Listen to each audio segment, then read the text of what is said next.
est idiote sans moi. Alors je suis jaloux. Je décapsule 17 bières. Ou plus près de la vérité, je m'en porte garant. Maintenant, oui, je me saoule. Sans préméditation. J'avale une bière. 17 fois une bière. Je ne me permets pas de me jauger. Je téléphone au théâtre. Depuis 10 ans, je reforme un numéro. J'ai besoin de savoir si mon rôle sonne encore occupé.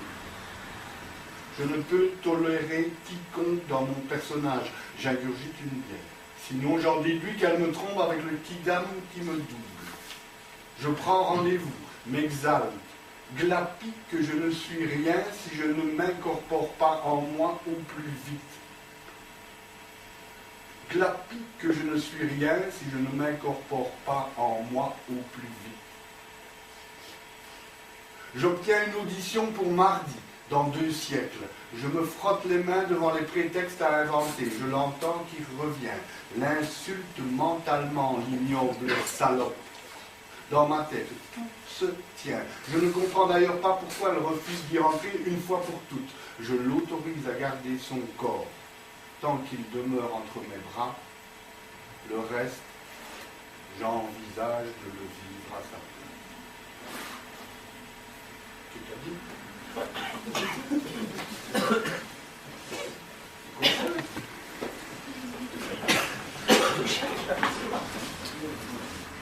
Je fais de l'auto-hypnose en Suisse et du vélo sans selle dans mon garage. Je tiens à rester près de mes sous. Pas par cupidité, mais pour ne pas me détacher des obligations.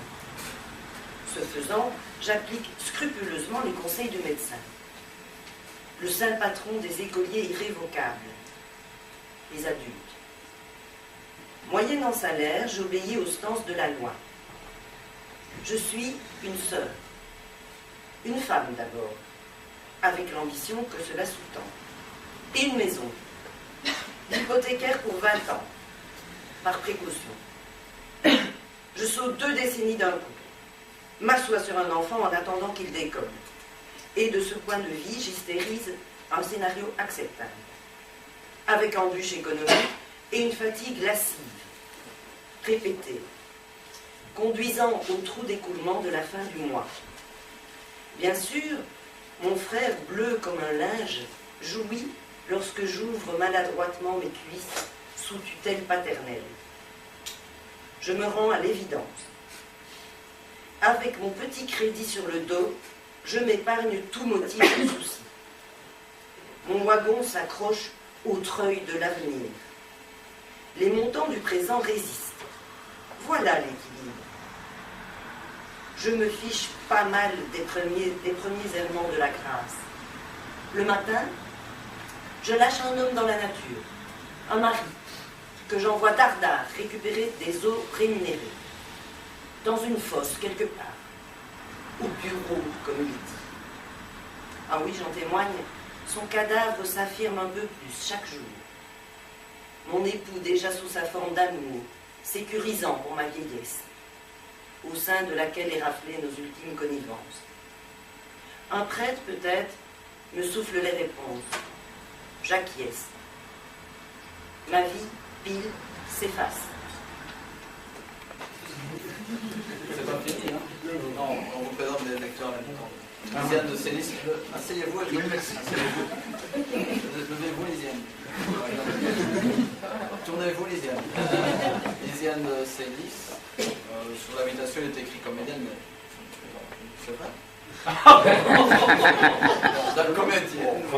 Presque professionnel. Presque professionnel. Il n'y a rien marqué sur l'invitation. Non, non. Hein? Levez-vous, Eric. Asseyez-vous, Lysiane. Asseyez-vous. C'est difficile, ça s'appelle les vases communicants. Eric Dopagne avec 2 P. Sur l'invitation, je donne une P. Et il y a c'est même pas mon nom sur l'invitation. Eric Dopagne, donc autodidacte des arts et lettres. Ouais. Asseyez-vous, Eric. On peut continuer? Et Nicolas Javot, libraire et nomade. Ah non, romaniste, pardon. C'est pas fini. Donc maintenant, on a parlé du livre, on va parler un peu de toi. Moi? Oui. Il me semble qu'on a déjà beaucoup parlé de moi. En lisant par là des biographies, je me suis rendu compte que tu avais... Elles sont toutes différentes. Oui, elles sont toutes différentes. Je me suis rendu compte que tu avais appris, ou tu avais trouvé la passion de l'écriture à l'armée. Et ça, c'est quelque chose que je n'avais pas compris. Comment est-ce qu'on peut découvrir cette passion de l'écriture à l'armée? Disons que j'étais mal armé, donc j'ai commencé à écrire. De manière très amusante. C'est une blague pour initier. Mal armé. Comment est-ce que ça t'est arrivé l'envie d'écrire? Pourquoi est-ce que c'est arrivé là-bas et pourquoi est-ce que c'est arrivé si tôt? Si tôt? Ouais. Avant, je vois que tu es arrivé avant 19 ans, mais tu écrivais déjà avant. Si tôt? Oui, j'ai quitté l'armée à 19 ans. Enfin, c'était l'école de sous-officiel à Dinant, qui n'existe plus. S'il y avait des menteurs. Mais donc, j'ai commencé, sans m'en rendre compte quand j'étais petit. Alors, à l'école primaire, j'avais écrit un petit texte. Mais c'est vrai qu'on ne parle pas de mes influences et tout ça. Hein. On va y arriver. C'est un peu à l'envers. Mais bon. Donc, parce que ça expliquerait toutes les influences, vous vous rendrez compte que j'ai pas fait grand chose, que juste je me suis aligné au fil du temps, parce que j'aimais bien tel auteur, j'ai fait ça. Ce serait plus ça. Donc, j'ai commencé quand j'étais petit à écrire en voix de ma mère une lettre à ses parents. À l'école primaire, on devait faire une lettre, et j'écris la lettre comme si j'étais maman.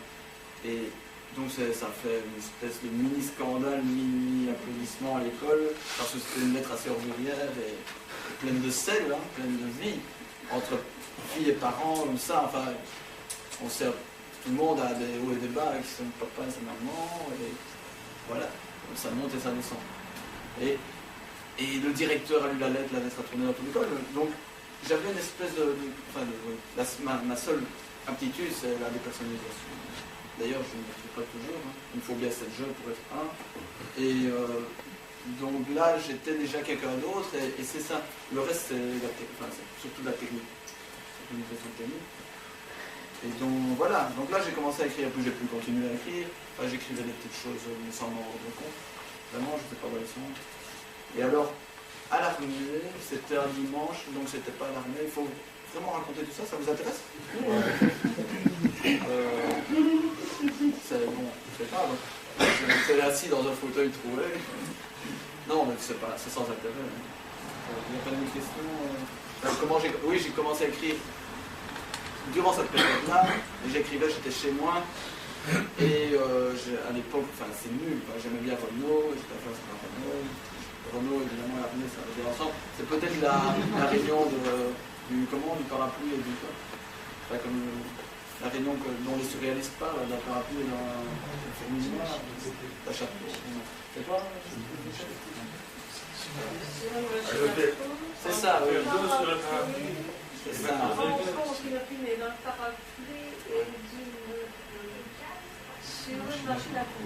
Donc c'était la rencontre inopinée d'un parapluie sur une machine à coudre. Sauf que ce jour-là, il ne pleuvait pas et que Cendrillon était au bal. Voilà. Donc, c'est un peu ça. Non, c'était un peu... c'est venu comme ça. Vraiment, c'est venu, je ne sais pas pourquoi. Enfin, si, je sais, parce qu'on faisant en psychanalyse, ma mère n'était pas loin. J'ai eu envie, j'avais finalement 19 ans, donc je n'étais pas encore rendu compte qu'il existait d'autres femmes. Donc, maman n'était pas loin, j'ai eu envie d'écrire quelque chose qui lui fasse plaisir. Et je lui ai montré, regarde maman, regarde mon dessin. Et voilà. Ça ne vous fait pas rire? Étrange. Puisque tu dis que on va parler des influences, justement, on va poser la question des influences, quelles sont tes premières influences? Et maintenant, si tu veux te rattacher, est-ce que tu as l'impression de toujours continuer à être dans une zone d'influence, d'arriver à t'en dégager? Et est-ce que tu as l'impression de te rattacher à toute une sphère qui soit liée à une autre, qui écrit pour... Notamment, je pense à ça parce que je pense à l'origine. Oui, c'est quoi? Donc eux, c'est la revue du faisant à plusieurs et je ne vais pas débuter par moi. Mais des influences, bon, ça a commencé. Je pense que c'était mal de la chanson. Oui, il y a eu la chanson. C'est vrai que la chanson française a pris une certaine place. Moi, j'étais complètement décalé par rapport à mes condisciples à l'école parce que j'avais pas ni de radio, ni enfin quoi que ce soit pour être dans le cours. Hein. Et donc j'écoutais les chansons de mes parents. Donc il y a ça. Ça, c'était une des influences majeures, je pense.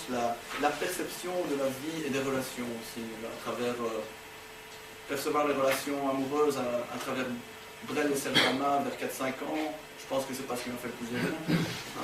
J'ai mal compris, et je comprends toujours assez mal. Donc il y a eu ça.